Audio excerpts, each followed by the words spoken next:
Well folks, welcome to the latest video. We're going to take a look at these vintage fishing reels. One of these is a Mitchell 387, mainly the Mitchell 387 that the video is about, but just as a comparison, I'm going to do this Mitchell 30, I think it's a 305 there at the same time.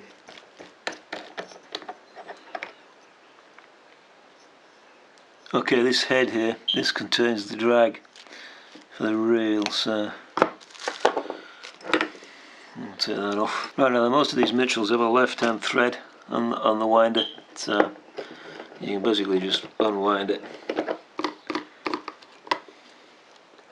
So on this reel you can see that the drag is actually inside the drum there, and it's not inside the cap, which has just got a moulded screw inside it. So it is a slightly different design, and I guess it's the size that makes the difference to that. So. Okay, so they're both at roughly the same stage. Most of these very old-fashioned wheels, the way that they come off is just with a screw for the... And you can often find that the zinc, as you can see there with all the corrosion there, the zinc corrosion actually prevents the screw from coming undone in a lot of cases. It is possible to find a way around it. So this one here will have a spring behind it which flips the bail arm. So you can see the spring, look, which comes out. And it's interesting to note, Mitchell have a reputation for using plastic parts, and these plastic parts quite often are not that durable. So a lot of old Mitchell reels, although they're quite good designs, a lot of them are not usable because the bail arm stops disintegrate. And you can replace them with a bit of brass and that, but effectively that's a piece there, and there's another plastic piece here, which do in this case seem to be in quite good condition. Okay, so the bail arm is usually a threaded piece, and there's usually a very hard, you see the hard steel or tungsten line guide in there. On cheaper reels it's just ordinary steel. The reason for that is that the line can actually wear it away completely. Now in this particular case this is actually loose. It looks like somebody's either been mucking about with it, or so we'll clean that up. The smaller reel, you can see there, has very similar arrangement. Here there's a screw instead of a nut, but it's otherwise quite a similar arrangement. And that just lifts away, and under this one, as you might expect, there will be a spring. The bail arm was functional, so I don't think the spring's broken in this one. You see there, not a very well greased spring either.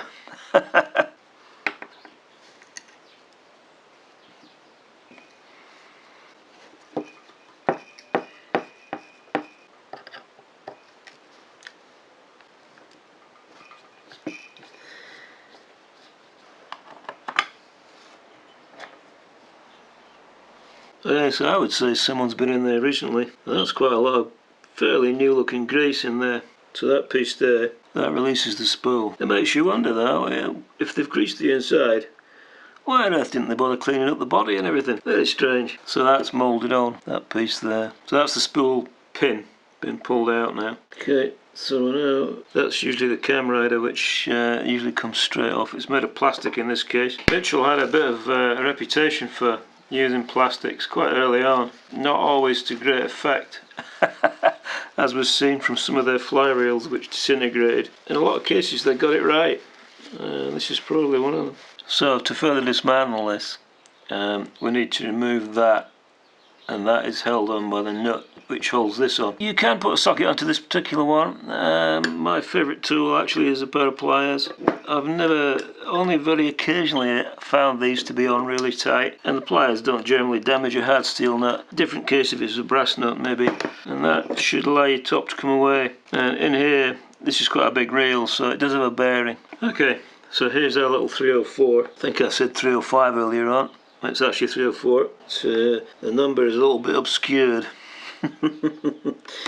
So I'll lift that off. You can see there's some pretty old grease inside, which is more in keeping with what I would expect to find. Get that in focus there. There you go. Look. Weird yellow grease. I'm not sure what on earth that is. So just here there's a couple of screws to those off. So you should then be able to release the spool pin. So there's actually nothing more in there you can take out. So next we're going to take the drum off, and again I'm going to use the pliers.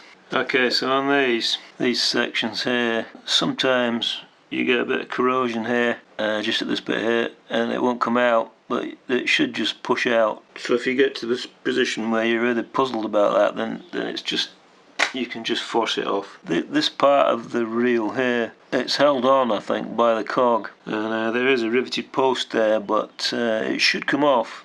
Yeah, so you can just see there that there's no actual retainer on this cam here. You can see there's a spring bent underneath around a washer post, and the post is riveted from the other side, but you can take it off to clean it all, because that is pretty manky. Okay, so on this particular rail, this nut will not come off. Now, sometimes the shaft on these is brass, and so what I don't want to do is end up shearing it off. And there's nothing actually wrong with the drum, it's okay, so I'm going to leave it on like that and clean it as it is. Don't advise you try and really force them hard, otherwise you just end up breaking the reel completely.